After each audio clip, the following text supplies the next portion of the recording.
राज्यभरामध्ये विलिनीकरण आणि अजित पवार यांच्या मृत्यूच्या चौकशीच्या संदर्भातली चर्चा एकाच पद्धतीनं जोरजोरात सुरू असताना दुसऱ्या बाजूला काय घडत होतं तर अजित पवार यांच्या अस्थींचं विसर्जन होत होतं।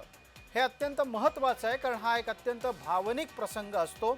या भावनिक प्रसंगामध्ये अजित पवार यांच्या अस्थींचं राज्यभरात ठिकठिकाणी विसर्जन संपन्न झालं। मुंबईमध्ये ते बाणगंगेमध्ये तर नाशिकमध्ये ते रामकुंडावर करण्यात आलं। या निमित्तानं राष्ट्रवादीचे विविध नेते हजर होते।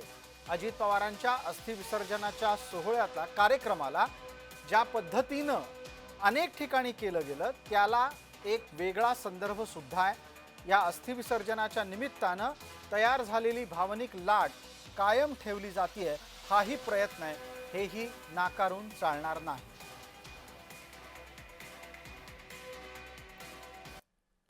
दरम्यान पवार गटाच्या दोन्ही घटकांचा विलिनीकरणाचा मुद्दा आणि त्यानिमित्तानं जन्माला आलेला वाद विकोपाला पोहोचलेला आहे। दोन्ही पवार गटातून या निमित्तानं दावे प्रतिदावे होत आहेत आणि ही सगळी चर्चा विशेष म्हणजे अजित पवारांच्या निधनानंतर लागलेल्या सुतकात होतीये। सुनेत्रा पवारांनी सुतकात शपथ का घेतली म्हणून सवाल विचारणारे ही चर्चा करताना मात्र आपण सुतकात ही चर्चा करतोय हे लक्षात घ्यायला जणू काही तयारच नाहीत।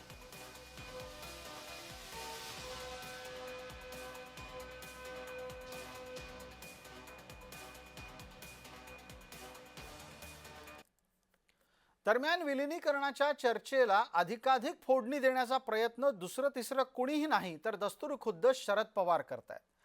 या मुद्द्यावर त्यांनी पत्रकार परिषदेत काही दिवसांपूर्वी एक विधान केलं होतं, त्याचीच रीत त्यांनी पुन्हा ओढली।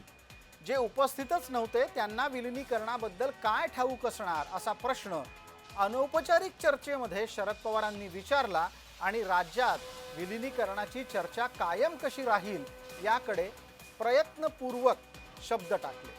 राष्ट्रवादीच्या दोन्ही गटांच्या विलिनीकरणाच्या मुद्द्यावर शरद पवार बोलल्यानं या चर्चेला पुन्हा एकदा फोडणी मिळालेली आहे। दरम्यान जर विलिनीकरण करायचं असतं तर अजित पवार आपल्याशी बोलले असते या मुख्यमंत्री देवेंद्र फडणवीस यांच्या विधानाला उत्तर देताना शरद पवारांनी आपली खेळी खेळली आहे।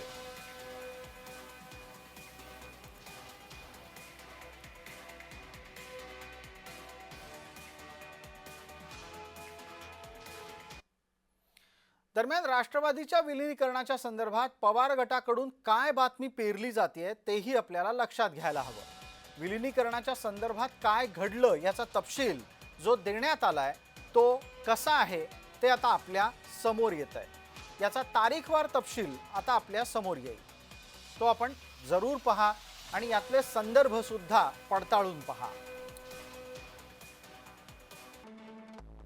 पवार गटाचा दावा आहे की 22 डिसेंबर पवार गटाचा दावा असा आहे की 22 डिसेंबरला शरद पवारांच्या मुंबईतल्या सिल्व्हर ओक निवासस्थानी विलिनीकरणाची पहिली बैठक झाली।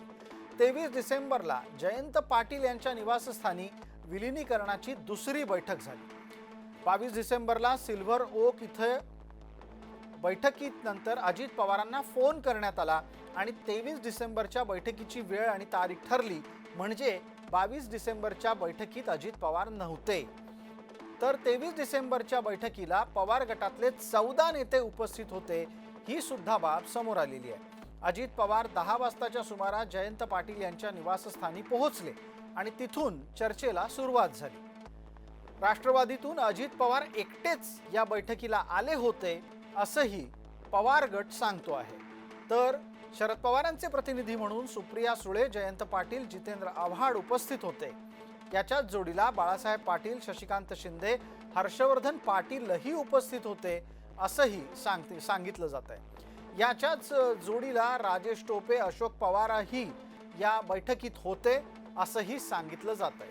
आता यातली गंमत लक्षात घ्या, काही दिवसांपूर्वी विलिनीकरणाच्या बैठकीचा म्हणून जो व्हिडिओ काढला गेला होता त्या बैठकीत शरद पवार होते आणि जी इनसाइड स्टोरी आता पवार गटाकडून पेरली जाते त्यात शरद पवार आणि अजित पवार एकाच बैठकीत बसलेत असं कुठेही सांगितलेलं जात नाही आणि म्हणूनच ज्या पद्धतीनं सुनील तटकरे यांनी विलिनीकरणाच्या बैठकीचा व्हिडिओ नाकारला, त्याच्यानंतर या इनसाइड स्टोरीबद्दलही विविध प्रश्न उपस्थित राहतात.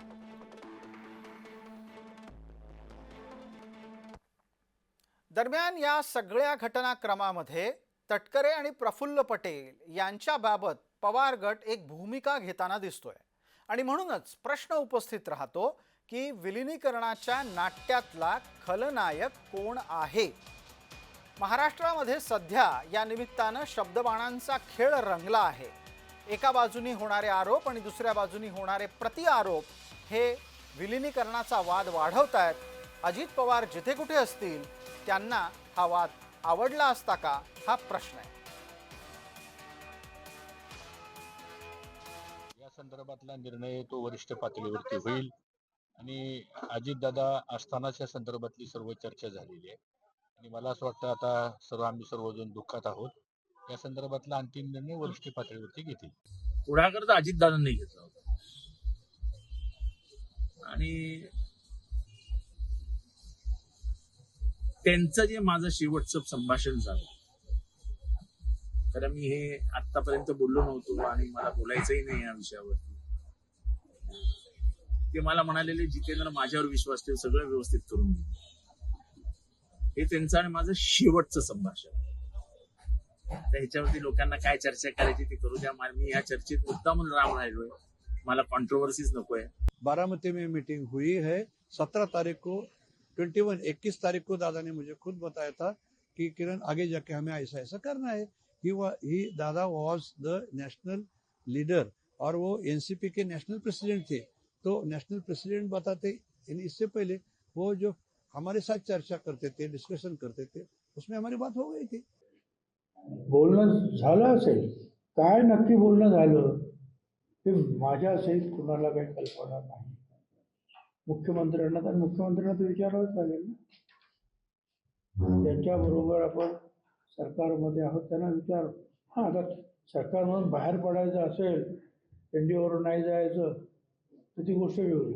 असा विचार अजितदादांनी केला असेल असं कदापि आम्हाला वाटत नाही.